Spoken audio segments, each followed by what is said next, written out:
mungkin ya kurang peminat juga mungkin. Jadi deg-degan ya Allah ditanya dengan seorang PNS ini di KPU, bangga sekali.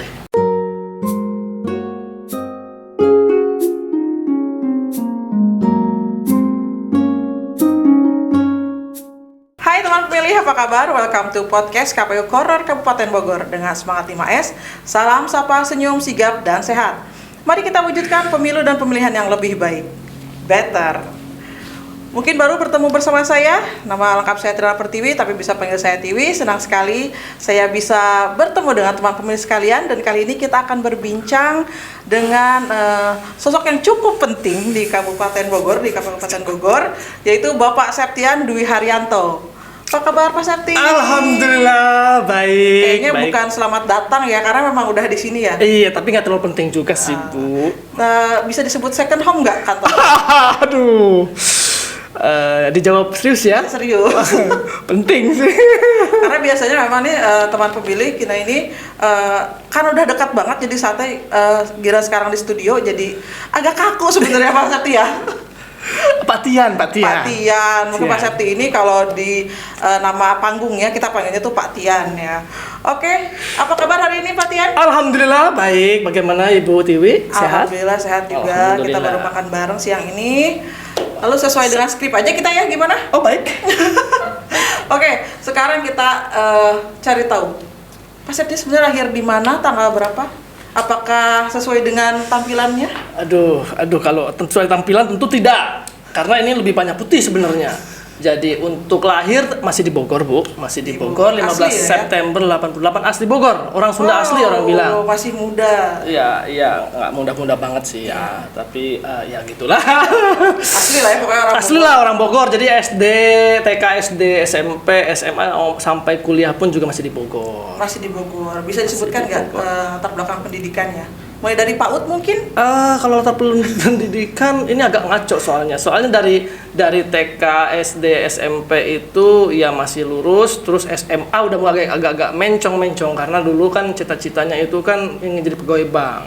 Ambillah waktu itu SMK jurusan akuntansi. Oh, SMK. SMK akuntansi, Bu. Jadi dari situ mulai kuliah ngambil jurusan hukum. Oh, agak bertolak belakang, tapi masih jurusan administrasi sih. Iya, nggak nyambung memang. Dan passionnya sebenarnya di mana? Di keuangan? Fashionnya kalau tanya fashion sampai sekarang juga bingung karena memang cita-citanya dulu jadi seorang polisi. Oh ya, supaya kalian tahu juga ini sebenarnya Pak Septi sudah pernah mengikuti pendidikan ya. Sudah hampir masuk sebetulnya Pak Septi ya. Ya begitulah. Jadi waktu itu 2009 sebelum sebelum masuk ke KPU jadi sempat memang bekerja di beberapa swasta, perusahaan swasta begitu. Nah saat itu ada pembukaan karena lulus kuliah Akpol 2009 waktu itu awal. Jadi kuliah dulu baru ikut Akpol. Iya, jadi karena kan memang dasarnya kan waktu ijazah ya satu ya. Okay. Terus akhirnya dari situ nggak lolos ya baru lanjut ke KPU begitu ya. Begitulah mungkin. Oke, memang rezekinya di KPU ya. Ya. Kayaknya udah ditakdirkan di KPU. Oke. Sekarang jabatan di KPU itu sebagai apa? Saat ini saya Arsiparis ahli muda, jadi JF ya. JF, jabatan fungsional itu kan baru ya. Untuk di KPU. Sebelumnya nih apa nih? Kalau sebelum 2020 ke bawah ini masih menjadi staf hukum. Jadi memang dari awal masuk KPU itu di bagian hukum di Tasik itu 2009 Oh iya, betul. Impor ya? Impor lah bisa dibilang. Ya, karena pendapatan awal Tasik, kembali lagi ke ibu kotanya dulu lahir. Bogor. Hukum terus gitu. Di Tasik berapa lama Mas Septi? 2009 sampai 2013 ya. Oh, langsung balik lagi ke Bogor. Kembali ke Bogor. Sampai sekarang. Sampai saat ini. Karena background pendidikan SA jadi dihukum terus. Padahal nggak salah apa-apa. ya begitulah kira-kira Bu.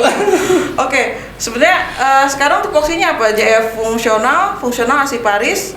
Ya. Sebetulnya apa concern pekerjaannya tuh seperti apa? Iya, jadi di KPU ini memang untuk tugas jabatan fungsional ini memang baru. Jadi karena saya ini kebetulan dilantik atau mengikuti seleksi kemarin itu dari invasi, penyesuaian gitu. Jadi ada 3 jalur. Pendapat pertama itu penyetaraan yang otomatis gitu langsung, dan yang kedua adalah seleksi, itu yang penyesuaian passing seperti saya. Yang ketiga itu jalur reguler.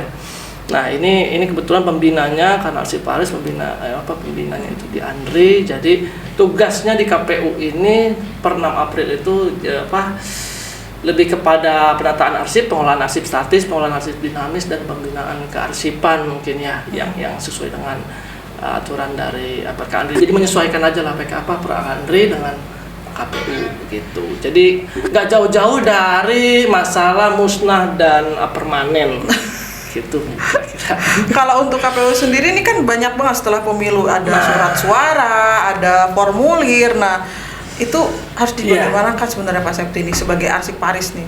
Iya, sebenarnya kalau dari KPU ini sebenarnya saya melihat atau memandangnya KPU ini sudah sangat serius dalam melakukan penataan arsip. Ini terbukti dari sudah dikeluarkannya 2 PKPU yang terkait dengan pengelolaan arsip statisnya untuk non kepegawaian, keuangan, dan fasilitatif dan substansif begitu. Jadi ini sebenarnya PKPU-nya sudah lahir dari 2016, bahkan 2016 lalu dikeluarkan lagi di 2019 begitu.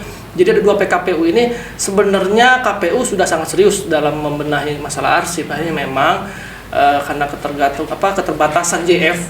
Karena di Provinsi Jawa Barat itu memang hanya 4 dari hasil invasing, dari hanya 4 orang. 7 kabupaten kota? Iya, betul, hanya 4.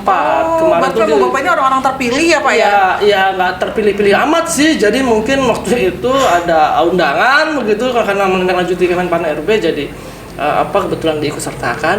Alhamdulillah lulus.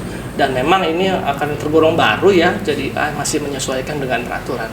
Itu aja sih, Bu. Sebenarnya memang pekerjaannya tuh sudah ada sejak lama, cuman untuk profesionalnya tuh baru sekarang ya lewat JF Arsip Paris ini ya. Betul, kurang lebih begitu. Selamat nih Pak Septi, ini berarti dari 27 kabupaten kota yang daftar mungkin puluhan ya, tapi hanya 4 orang yang terpilih, dan salah satunya adalah Bapak Septiana atau Pak Tian ini. Ya, Oke. Mungkin ya kurang peminat juga mungkin. Jadi karena memang kebetulan. Jangan pesimis gitu. Oh iya betul. Karena kan itu pasti sudah ada sudah garisan aksi. sekali. Ya mungkin ini juga jadi catatan KPU RI ya, mudah-mudahan lembaga negara ya setelah KPU ini ya bisa membentuk unit kearsipan sendiri gitu. Ya, betul. Jadi kami ini penting betul. Jadi rumahnya sudah ada. Ya, betul. Untuk PHPU, terus juga untuk yang pergantian anggota dewan gitu ya antar waktu. Oke.